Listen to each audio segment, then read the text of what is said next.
Hola hola les amis et bienvenue sur El Tarot de Malou.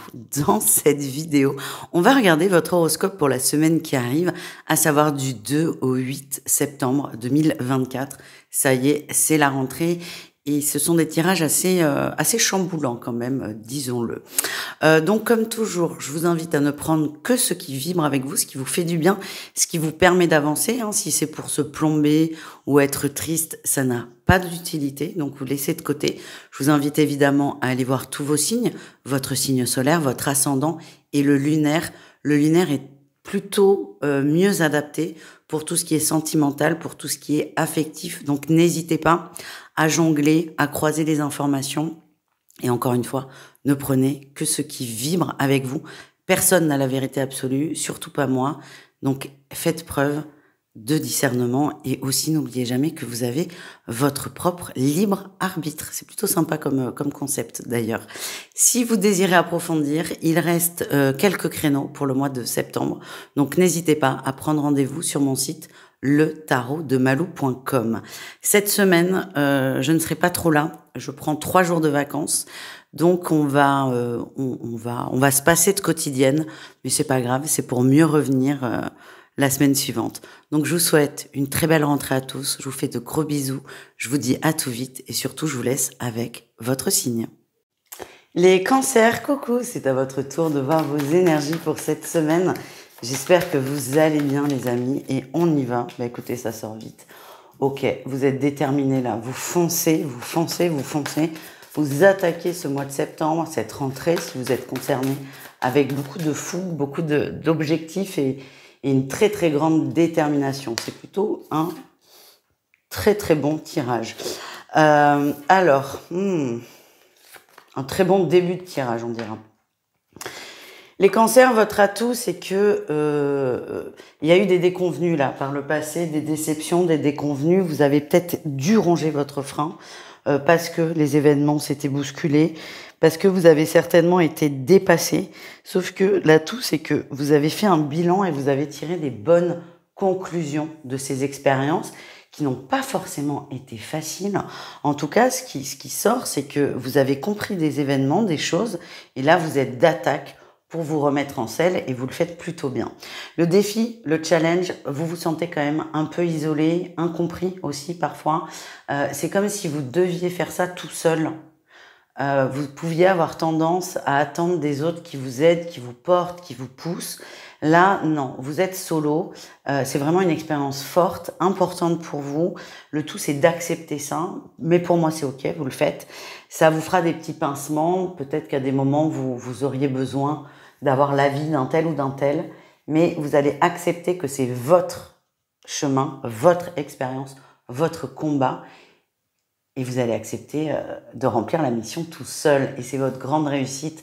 On a une magnifique reine de bâton. Vous avez confiance en vous. Vous êtes posé, vous êtes serein. Vous vous reconnectez à vous, vos envies, votre essence. Et ça vous fait beaucoup de bien parce que vous allez vous rendre compte que l'expérience, elle est comprise, elle est maîtrisée et on passe à autre chose. Et vous êtes toujours là dans cette énergie. Vous voyez là, on passe quand même du cavalier de bâton à la reine de bâton. Vous êtes dans une évolution logique et vous allez prendre de plus en plus confiance en vous. Et ça, c'est très très beau. Voilà les amis, on continue avec le professionnel. 2 cas de figure.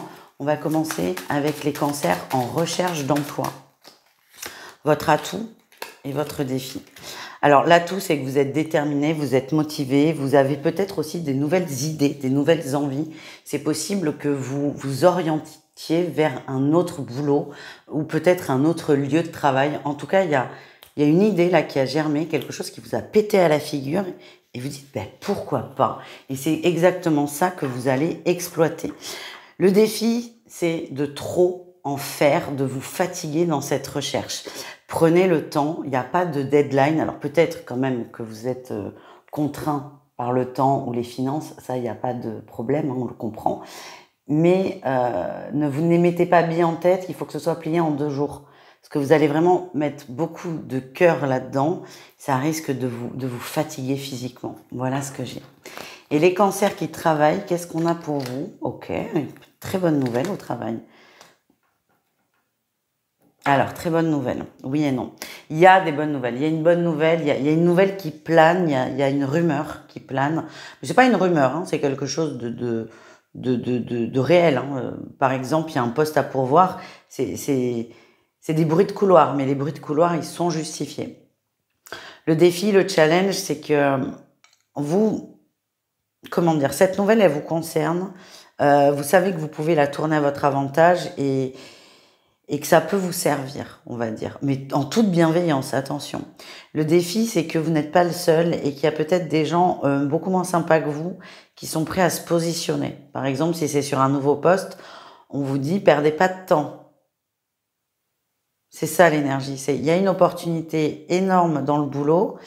Perdez pas de temps à trop vous visualiser dedans. Il va falloir passer à l'action rapidement parce qu'il y en a qui vont aller très très vite et avec des méthodes pas très catholiques, si je puis me permettre. On continue avec le relationnel en général, c'est-à-dire vous et le reste du monde. Ok. On rencontre d'autres personnes. Il y a un nouveau cercle qui est en train de se créer. Alors tout doucement, tout doucement. C'est vraiment des nouvelles amitiés, des nouvelles rencontres. Donc c'est plutôt doux, c'est plutôt sympa. On est dans la découverte de l'autre et c'est des moments toujours très agréables quand on apprend à connaître une personne, quand on discute, quand on découvre. C'est toujours très très sympa. Le défi, le challenge, c'est que il y a une notion de lâcher prise dans ces rencontres. Vous voulez peut-être aller trop vite. Il y a un temps, il y a le temps de l'adaptation, le temps de l'apprivoisement. Et vous voulez peut-être aller trop vite dans la relation, vous avez du mal à lâcher prise. Ça vous tient peut-être trop à cœur, trop rapidement. Attention à ça, on vous invite à trouver le juste équilibre dans votre rapport aux autres, les amis. Et on continue. On va aller voir le sentimental, mais d'abord, on regarde votre petit conseil de la semaine, les cancers. Je choisis d'être libre en tournant le dos à mon passé et surtout aux blessures du passé. C'est quand même ce que vous faites en clôturant une sacrée expérience, les amis. Je choisis d'être libre en tournant le dos à mon passé. Et on continue tout de suite avec le sentimental. Et on y va, 3 cas de figure comme d'habitude, triangulaire, couple et célibataire. Et on commence avec les cancers en triangulaire. Qu'est-ce qu'on a pour vous? Le destin, ok. On est convaincu, dur comme fer, que notre autre, c'est le bon. Alors, que vous ayez raison ou tort, c'est pas ce qui est important et c'est pas ce qui ressort. Moi, ce qu'on m'envoie, c'est que si vous êtes convaincu que c'est la bonne personne, si vous êtes convaincu que c'est de l'amour, on vous demande d'accepter la situation parce que j'ai l'impression qu'il y a des gros nœuds, des grosses tensions et des grosses attentes, les amis. Quand on est dans cet amour inconditionnel qu'on recherche tous, on aime l'autre quoi qu'il se passe. On accepte les situations, on accepte les blessures. Ça ne veut pas dire qu'on est d'accord, pas du tout, juste qu'on accepte les choses telles qu'elles sont. Et aussi de laisser le temps à l'autre de se rendre compte peut-être que c'est vous la bonne personne. Vous vibrez fort. Je sens qu'il y a un attachement qui n'est pas forcément très sain, mais ça c'est à vous de le conscientiser, c'est à vous d'évoluer par rapport à ça, c'est à vous de dépasser tout ça. Et c'est plutôt un ressenti positif que j'ai, à condition évidemment de prendre du recul sur les choses qui peuvent vous déplaire. Les couples, qu'est-ce qu'on a? Ok. Oh, break sur les réseaux. Ça c'est très bien. On se coupe un peu de l'extérieur. Pour moi, c'est marrant, c'est très, très, très multimédia. Il y a la carte des réseaux, mais c'est pas que ça.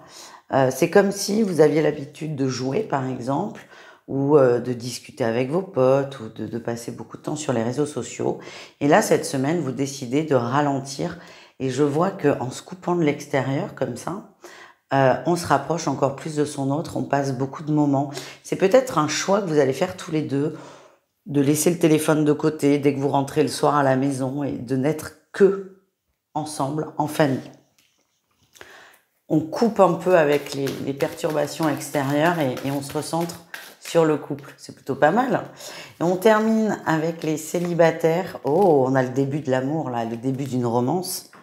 Ça, c'est très très beau. C'est possible qu'il y ait une rencontre ou un nouveau sentiment, une nouvelle émotion qui arrive. On est aux prémices de quelque chose. Ne cherchez pas à aller trop vite, les amis. Mais ce qu'on me montre, c'est que vous allez vibrer beaucoup d'amour cette semaine. Ça vous fait beaucoup de bien.